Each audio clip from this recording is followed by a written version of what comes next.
نماز فجر کے بعد ایک سورت پڑھ لیں، منٹوں میں دولت برستی دیکھو گے۔ قرآن پاک کی ایک سورت کو پڑھ لیں، جو بھی پڑھتا ہے اربپتی بن جاتا ہے۔ بسم اللہ الرحمن الرحیم۔ محترم ناظرین کرام، جو شخص اس سورت کا عمل کرے گا، چند منٹوں کے اندر اس بندے کے لیے خزانہ غیب سے رزق کا انتظام ہو جائے گا۔ اور یہ ایسا عمل ہے، اس عمل کی برکت سے ہر طرح کی بندش، ہر طرح کا جادو، ہر طرح کی نظر بد، ہر طرح کی نحوست، ہر طرح کی مشکل کا خاتمہ ہو جاتا ہے، پریشانیوں کا خاتمہ ہو جاتا ہے، تنگ دستیاں ختم ہو جاتی ہیں اور قرضے سے نجات مل جاتی ہے۔ اس وظیفے کی خاص اور اہم طاقت اور برکت بتا رہا ہوں کہ ہر شخص کی رکاوٹیں جس کام کے اندر بھی ہوں، اللہ کے فضل و کرم سے یہ عمل کرتے ہی ختم ہو جاتی ہیں۔ جو شخص پریشانیوں کے اندر مبتلا ہو چکا ہو، جس کے ہر کام میں کوئی نہ کوئی رکاوٹ آ جاتی ہو، وہ یہ عمل ضرور کر لے اور اس عمل کی طاقت سے ہر طرح کا خاتمہ ہو جاتا ہے۔ اس قیمتی عمل کو جاننے کے لیے آپ اس ویڈیو کو شروع سے لے کر آخر تک مکمل دیکھیے گا، تاکہ آج آپ بھی اپنے کاروبار کی ہر کام کی رکاوٹ کو اس عمل کے ذریعے ختم کر سکیں۔ تو پیارے ناظرین، سب سے پہلے یہ بات بتاتا چلوں کہ سورہ اخلاص یہ قرآن مجید کی بہت ہی طاقتور صورت ہے۔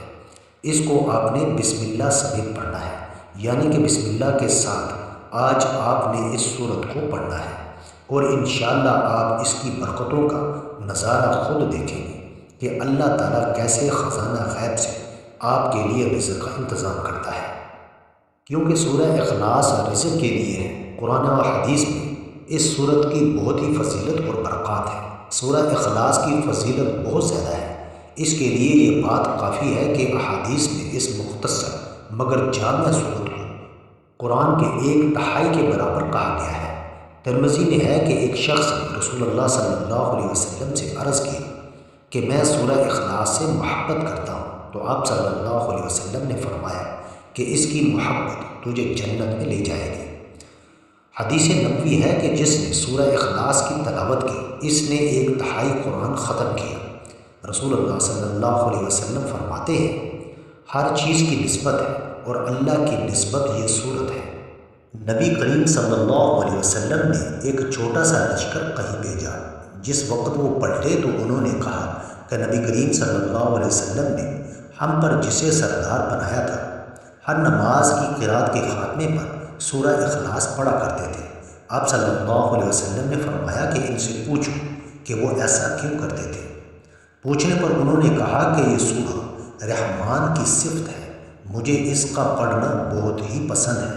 نبی کریم صلی اللہ علیہ وسلم نے فرمایا، انہیں خبر دو کہ اللہ بھی اس سے محبت رکھتا ہے۔ صحیح بخاری کی حدیث میں ہے کہ رسول اللہ صلی اللہ علیہ وسلم نے اصحاب سے فرمایا کہ تم سے ایسا ہو سکتا ہے کہ ایک رات میں 1/3 قرآن پڑھ لو، تو یہ صحابہ کرام پر بھاری پڑا اور کہنے لگے کہ بھلا اتنی طاقت تو ہر ایک میں نہیں۔ آپ نے فرمایا، سنو، سورہ قل هو اللہ احد 1/3 قرآن ہے، اور سورہ اخلاص ہر بیماری سے شفا کے لیے، رزق کے لیے، دعاؤں کی قبولیت کے لیے۔ سورہ اخلاص کے ساتھ یا رزاقوں کا ورد بھی کرنا ہے، اور جب ان دونوں کو ملا کر پڑھا جاتا ہے تو ان کی طاقت اور بھی بڑھ جاتی ہے۔ مثال کے طور پر ایک لکڑی ہو، اس کو توڑنا آسان ہوتا ہے، طاقت کم لگتی ہے، جب اس کے ساتھ ایک اور ملا لی جائے تو اس کی طاقت بڑھ جاتی ہے۔ جیسے ایک بندہ ہو اور اس بندے کی طاقت کم ہوتی ہے، ایک کے ساتھ اور مل جائے تو طاقت زیادہ ہو جاتی ہے۔ اسی طرح جب ان دونوں یعنی سورہ اخلاص اور اللہ کا اسم مبارک کے عمل کو کر لیا جائے اور ملا کر پڑھ لیا جاتا ہے تو ہر طرح کی رکاوٹ اور پریشانی کا خاتمہ ہو جاتا ہے۔ اس لیے ہر شخص کو چاہیے کہ آج کے دن اس عمل کو ایک مرتبہ ضرور کر لے۔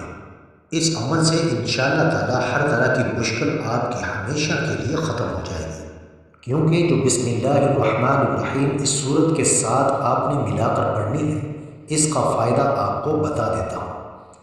اس کے ساتھ عمل کی وضاحت بھی کرتا چلوں کہ اس عمل کو آپ نے نماز فجر کے بعد پڑھنا ہے۔ جب اس عمل کو کرنے کے لیے بیٹھا جاتا ہے، اس بات کا خاص خیال رکھنا ہے کہ عمل کے دوران کسی کے ساتھ بھی کسی بھی قسم کی کوئی بھی گفتگو نہ کی جائے۔ جب آپ اس ترتیب کے ساتھ اس عمل کو کریں گے تو اس جگہ سے اٹھنے سے پہلے جس مقصد کے لیے بیٹھیں گے، جس حاجت کے لیے بیٹھیں گے، انشاءاللہ اللہ تعالیٰ وہ حاجت ضرور پوری فرمائیں گے اور ضرور آپ کی ہر دعا قبول ہوگی۔ جب یہ عمل کرنے کے بعد مانگیں گے، سب سے پہلے یہ سمجھیے گا کہ تفسیر روح البیان شریف کے اندر میں بسم اللہ الرحمن الرحیم کے بارے میں آپ کو بتاتا چلوں، کیونکہ آپ نے سورت کے شروع میں بسم اللہ الرحمن الرحیم کو لازمی طور پر پڑھنا ہے۔ عمل کے کرتے ہی اللہ کے فضل و کرم سے ساری کی ساری تکلیفیں ختم ہو جائیں گی اور تمام مشکلات دور ہو جائیں گی۔ اس لیے اس کو بسم اللہ الرحمن الرحیم سمیت پڑھنا ہوگا، اور ہر طرح کی بری موت سے، برے حادثوں سے، بری خصلتوں سے، بری چیزوں سے، ہر طرح سے اس کی حفاظت ہو جائے گی، اس لیے کہ یہ ایسا عمل ہے اگر کافر بھی کرے تو رب اس کو بھی اجر دے دیتا ہے۔ ہم تو حضور کے غلام ہیں، حضور کے امتی ہیں، جب ہم کریں گے تو انشاءاللہ تعالی بڑی سے بڑی مشکل کو منٹوں کے اندر ہی ختم کر دیں گے، اور جو مقصد لے کر بیٹھیں گے اس کے اندر اللہ تعالیٰ آپ کو کامیابیوں سے نوازے گا۔ تو پیارے ناظرین، سب سے پہلے آپ نے وضو کر لینا ہے، تازہ وضو کرنا ہے، جو شرائط بتائی ہیں ان پر بھی عمل ضرور کرنا ہے۔ اور میں آپ کو بتا دیتا ہوں کہ سب سے پہلے آپ نے وضو کرنے کے بعد اپنے مصلی پر بیٹھ کر قبلہ کی جانب منہ کر لینا ہے۔ مرد حضرات یہ عمل مسجد میں بھی کر سکتے ہیں، لیکن تنہائی میں دوسرا شخص آپ کے پاس موجود نہ ہو، کامل یقین اللہ کی ذات پر ہو اور اپنا مقصد اپنے ذہن میں ہو، اور کسی طرف توجہ لے کر نہیں جانی، اپنا مقصد بالکل اپنے ذہن میں رکھنا ہے، اور کوئی بھی حاجت ذہن میں رکھ کر، مثال کے طور پر آپ کی شادی نہیں ہو رہی، آپ اس کے لیے کریں، آپ کے کاروبار کے اندر رکاوٹ ہے، بے برکتی ہے، آپ اس کے لیے کریں، اس کے اندر ایسی برکت پیدا ہو جائے گی، یا آپ مقروض ہیں، آپ کو پیسوں کی ضرورت ہے اور آپ واقعی حقیقتاً پریشان ہیں، آپ انشاءاللہ اس عمل کو کریں، آپ کے لیے چند منٹوں کے اندر ایسا رزق کا انتظام ہوگا کہ آپ حیران ہوں گے کہ کوئی نہ کوئی شخص آ کر مدد کر جاتا ہے، یا کوئی ایسا سبب بنتا ہے، بندے کو گمان بھی نہیں ہوتا کہ یہاں سے مجھے رزق آئے گا، اور انشاءاللہ وہاں سے رزق ملتا ہے جہاں پر انسان کا وہم و گمان بھی نہیں ہوتا۔ آپ کوئی سا بھی درود پاک پڑھ سکتے ہیں جو آپ کو آسان لگتا ہے، لیکن میں ہمیشہ کہتا ہوں کہ درود ابراہیمی زیادہ بہتر ہے۔ ایک بار ثواب کی نیت سے میرے ساتھ بھی پڑھ لیں۔ اللہم صلی علی محمد وعلی آل محمد کما صلیت علی ابراہیم وعلی آل ابراہیم انک حمید مجید۔ اللہم بارک علی محمد وعلی آل محمد کما بارکت علی ابراہیم وعلی آل ابراہیم انک حمید مجید۔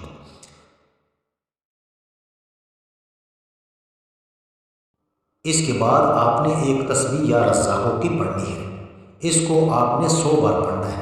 اس کے شروع میں آپ نے 7 مرتبہ درود پاک پڑھنا ہے، آخر میں بھی 7 مرتبہ درود پاک پڑھنا ہے۔ اس کے بعد آپ نے پھر الگ سے 7 مرتبہ درود پاک پڑھنا ہے، اور پھر آپ نے اس کے بعد سورہ اخلاص کو پڑھنا ہے، جس کو ہم بسم اللہ الرحمن الرحیم پڑھ کر شروع کریں گے۔ ایک بار پڑھ کے میں آپ کو بتا دیتا ہوں۔ بسم اللہ الرحمن الرحیم، قل هو اللہ احد اللہ الصمد لم یلد ولم یولد ولم یکن لہ کفوا احد۔ یہ ایسی صورت ہے کہ اس کو ایک بار پڑھے تو اللہ پاک ایک قرآن پڑھنے کا ثواب عطا فرماتے ہیں، 2 بار پڑھیں تو 2 بار قرآن پاک، 3 بار پڑھیں تو 3 بار قرآن پاک پڑھنے کا ثواب عطا فرماتے ہیں، اور 300 بار پڑھیں تو 300 بار قرآن پاک کا ثواب ملتا ہے۔ تو اس کو آپ نے صرف اور صرف 3 تسبیحاں یعنی کہ 300 بار آپ نے سورہ اخلاص کو پڑھنا ہے، آخر میں پھر آپ نے 7 مرتبہ درود پاک پڑھنا ہے، اپنے گناہوں کی معافی طلب کرنی ہے کہ بارگاہ الہی جو بھی میرے گناہوں کی وجہ سے نحوست ہے اور رکاوٹیں پریشانیاں ہیں میرے گھر میں آئی ہوئی ہیں، اس عمل کی برکت سے وہ ساری کی ساری خطا معاف فرما دے اور میرے گناہوں کو بخش دے۔ جب اپنے گناہوں سے توبہ کر لیں تو اس کے بعد آپ نے اللہ کی بارگاہ میں سوال کرنا ہے کہ باری تعالیٰ مجھے خزانہ غیب سے رزق عطا فرما اور میری ہر مشکل کام میں مدد فرما اور میرا فلاں مقصد اس عمل کی برکت سے حل فرما دے۔ اے اللہ پاک، ہمیں گمراہی کے راستے سے ہٹا کر صراط المستقیم کے راستے پر چلنے والا بنا دے۔ اے اللہ، ایسی نماز پڑھنے کی توفیق عطا کر جس نماز سے تو راضی ہو جائے۔ زندگی میں ایسے نیک اعمال کرنے کی توفیق عطا کر جن اعمالوں سے تو راضی ہو جائے۔ اے اللہ، ہماری پریشانیوں کو دور کر دے۔ اے اللہ، جو بیمار ہیں انہیں شفائے کاملہ عطا فرما۔ اے اللہ، جو بے اولاد ہیں انہیں اپنے خزانوں میں سے نیک اور صالح اولاد عطا فرما۔ اے اللہ، جن کے جو کام رکے ہوئے ہیں وہ پورے کر دے۔ اے اللہ، بچھڑے ہوئوں کو ملا دے۔ اے اللہ، شادی شدہ جوڑوں میں محبت اور خلوص پیدا کر دے اور ان کی زندگیوں میں برکت ڈال دے۔ اے اللہ، تمام لڑکے اور لڑکیوں کے نصیب اچھے کر۔ اے اللہ، جو قرض کے بوجھ تلے دبے ہوئے ہیں ان کا قرض جلد سے جلد ادا کروا دے۔ اے رب العزت، شیطان سے ہماری حفاظت فرما۔ اے اللہ، حلال رزق کمانے کی توفیق عطا فرما۔ انشاءاللہ آج کے دن ہی آپ کی ہر پریشانی ختم ہو جائے گی اور انشاءاللہ یہ عمل کرتے ہی آپ کے گھر میں رزق اور دولت کے ڈھیر لگ جائیں گے۔ ویڈیو اچھی لگی ہو تو ویڈیو کو لائک کر دیں۔ محترم ناظرین کرام، اپنے رزق میں برکت اور وسعت اور کشادگی کے لیے اللہ کے 99 ناموں میں سے ایک نام کامنٹ باکس میں لازمی لکھ دیا کریں۔ جزاک اللہ خیر۔